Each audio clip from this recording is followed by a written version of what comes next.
I want to start out by saying all praises to Yahweh, Habashem Yahweh Shai, Bahashem Rakakadash.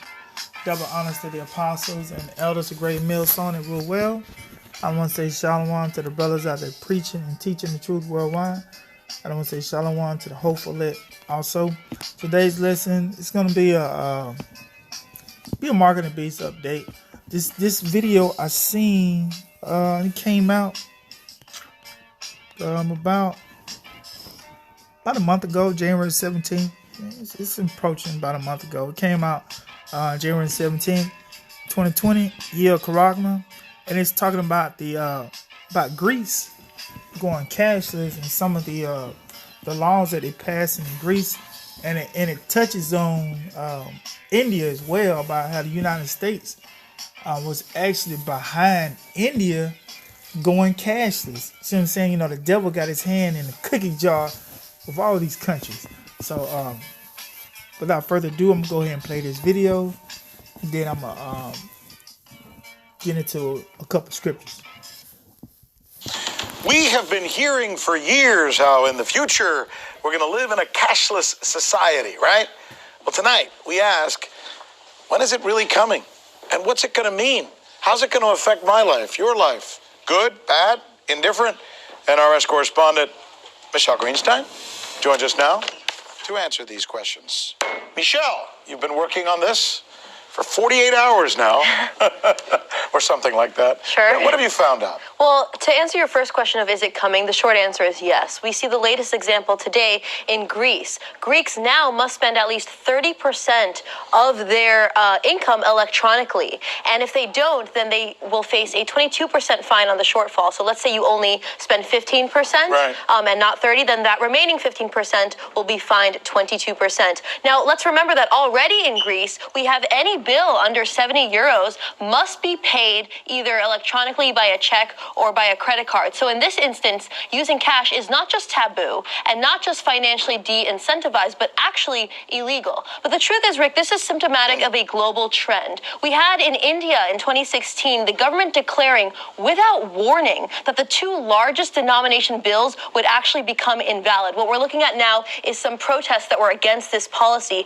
which did, by the way, abolish over 80% of the circulating cash by value. So the owners of this cash could recoup their value by putting them into a bank account after a very short grace period. But the problem, of course, is that half of Indians do not have a bank account. It's a very largely cash-based society. So we had a lot of backlash in India after that was introduced in 2016. But what few know, Rick, is that this policy that was imposed on India actually has its roots in Washington. USAID had negotiated a series of agreements with the Indian Ministry of Finance, and one of these was actually with the goal of phasing out cash. So less than 1 month before Prime Minister Modi announced this policy, USAID actually established a cashless payment partnership with the Indian Ministry of Finance called Catalyst. Help me understand this from a total rudimentary perspective, because there's a lot of people out here who are watching this right now who are thinking, you know what, I'm okay with not having to use cash. I'm more apt to get robbed. It's so easy to lose it.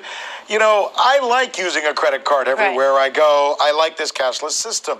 Help them understand why they should hold on to the cash system. Well, let's ask ourselves who benefits from a cashless system. The most obvious instance, is banks, of course, right? Going cashless prevents a banking crisis, because traditionally, when negative interest rates become too great, people will withdraw their funds, right, and hold cash. But paper currency is what allows for these bank runs, so that's impossible without cash. So that's the most obvious example, which is why it's significant that the largest U.S. bank, J.P. Morgan Chase, actually has a policy to restrict cash in certain markets, like credit cards, mortgages, homes, these big purchases, right, that it'd be great to have data on.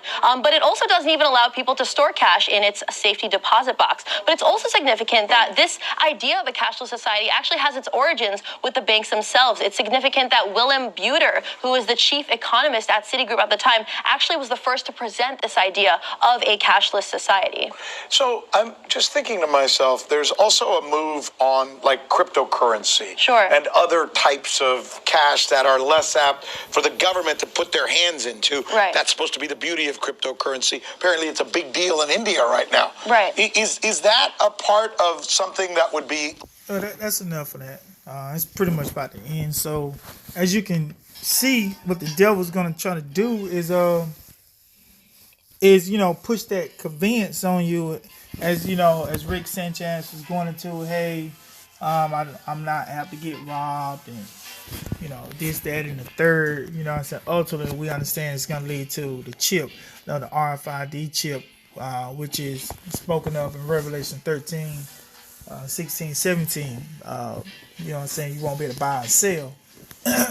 But going back to what they was referencing about Greece, anything under 70 euros right now must be paid with other forms of payment other than cash. So just kind of, for, some of your brothers maybe you not, so like maybe you haven't been outside of the country or anything like that. I'm going to give you basically 70 euros in American money is, I've already looked it up. It's roughly $77. It's actually $76.60. So you got to figure, pretty much buying gas or any of those little small purchases, like, going to movies, buying gas or everyday purchases, you can't even use cash, which in essence, a lot of us right now, we don't even use cash because we typically use our debit cards. So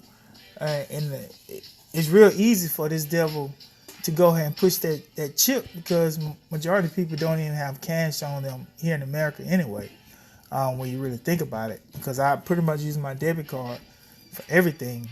It's only certain instances when I would get cash out, if I have to. It's very few instances, to pay certain things that, they kind of want cash for those. But so I'm gonna go ahead and get this scripture. Second,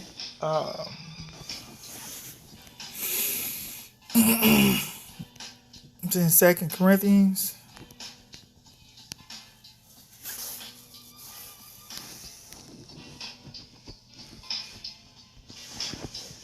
All right. 2 Corinthians 2:11. Lest Satan should get an advantage of us, for we are not ignorant of his devices. Yeah, we're not ignorant of this devil devices. You understand that he's gonna first roll it out as convenience, then he's gonna get X amount of people, get those different celebrities, those lesser luminaries, get them to push it on the masses of the people. We understand how this system is going to be rolled out. That's why we're not ignorant of Satan's devices. And the last scriptures, as I kind of referenced it earlier, I'm going to go ahead and get it pulled up, even though we all know what it is. Revelation 13, starting at the 16th verse.